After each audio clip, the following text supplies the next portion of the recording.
A ver, para que los que os preguntáis, ¿este tío dónde carajo compra las cosas? Mirad, las cojo aquí, las compro aquí, mirad. Ahí tenéis las plantitas, ¿las veis?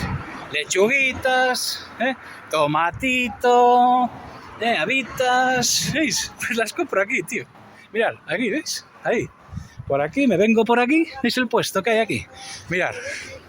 Tomates, no, tomatazos, chaval. Mira, mira qué tomate gallego. Y esto lo producen aquí detrás de la casa, ¿veis?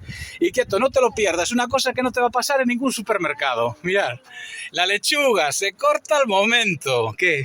¿Lo escuchasteis? La lechuga se corta al momento. O sea, vienes aquí y te dan una lechuga recién cortada. Eso no te va a ocurrir en ningún lado. Mira, mira, mira. Qué berenjena, pepinillos. ¡Guau! Alucina, mermeladita de cebolla. Mira, mira, mira. Mira, mira. Para hacer aquí un caldito. Perfecto, Ya estáis flipando. Pues es a donde tenéis que venir a comprar.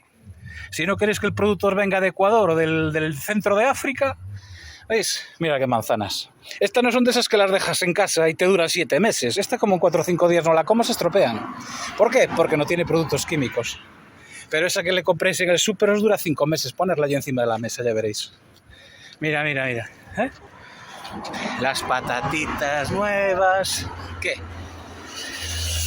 ¿Y dónde es? ¿Dónde es? Bueno, bonito y barato, mirad. Nosotros nos llevamos 3 bolsas de variado y nos hemos gastado, nada, 6 euros. Y esto está aquí, mirad. ¿Veis? En Galicia. ¿Veis? Sí, señor. Yo estas las recolecto y mira, tengo en el follado, tengo... ¿Qué os parece?